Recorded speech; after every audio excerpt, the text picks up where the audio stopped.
Last question today is from Avi. Avi says, what are you currently reading and what are you currently watching? Okay, I'll go first with what am I currently watching. As far as movies, I've not seen like a I guess I'd call it a fiction, a non-documentary. I haven't watched a non-documentary for a very, very long time. I just watched a really interesting documentary called Sour Grapes about a wine counterfeiter, which I am sure I'm going to recommend to you at some point.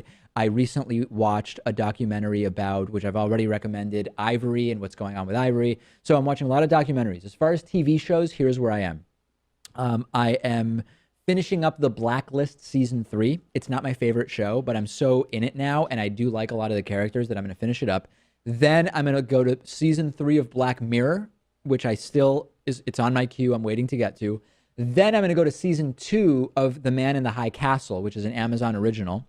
And then after that, I think it will be time by then probably for season 3 of Better Call Saul. Yes. And at this point, it might be season 4 or 5. I think maybe 5 of The Americans. Those are the shows right now. I want to see Better Call Saul, but I don't even think the second season is up on Netflix yet, so I'm waiting around for that. Right. I think only season 1 is on Netflix so far. And then as far as documentaries go, there's this fantastic one I think you would like too as a talk show host.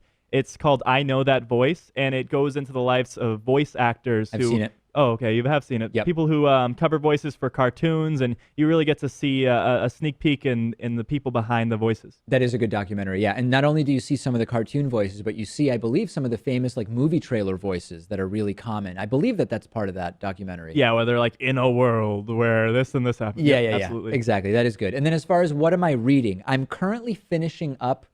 William Gibson is one of my favorite sci-fi writers, and I'm finishing up his latest book. The name escapes me. I think it's called The Peripheral. I have to admit it's not my favorite Gibson stuff. Neuromancer by Gibson was awesome, but this latest book, I'm not really liking it. I'm looking forward to getting through it. I recently finished The Bastards of Pizzo Falcone, which is translated from the Italian by Maurizio De Giovanni, a great Italian crime fiction writer. Recently finished that. I'm also reading in Spanish, 100 Years of Solitude by the great late Marquez, Gabriel Garcia Marquez. And I've never read that before, and I know that it's a true classic. At first I was worried, I read in Spanish somewhat regularly, but there's a lot of sort of fantastical vocabulary, and I was worried about whether my Spanish, which speaking, obviously, I'm completely comfortable and a native speaker in, but my reading of Spanish literature is less comfortable.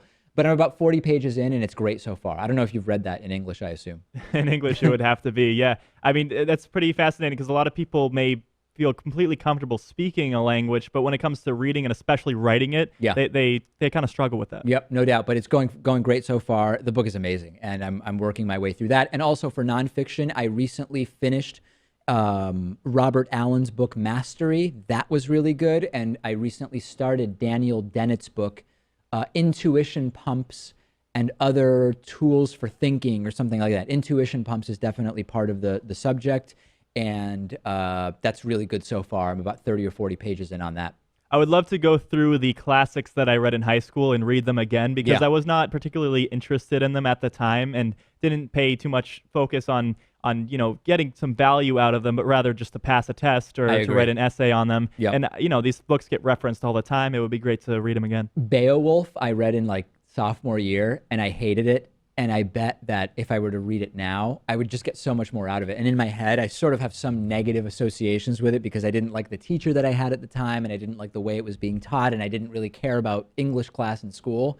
And so it's negatively associated in my brain, but I'm sure if I were to read it now, I would think it was much better. That's the thing. Now you can just read it and enjoy it for what it is instead of having to appease the teacher. I'm going to try to get a lot of reading done on our upcoming end of the year break. All right, we've got a great bonus show for you today. No time to tell you what's on it. What I do have time to mention very quickly, though, is that you can use coupon code IVoted17 to get a 40% discounted membership at davidpakman.com/membership, and davidpakman.com/donate is where you can donate to our crowdfunding campaign.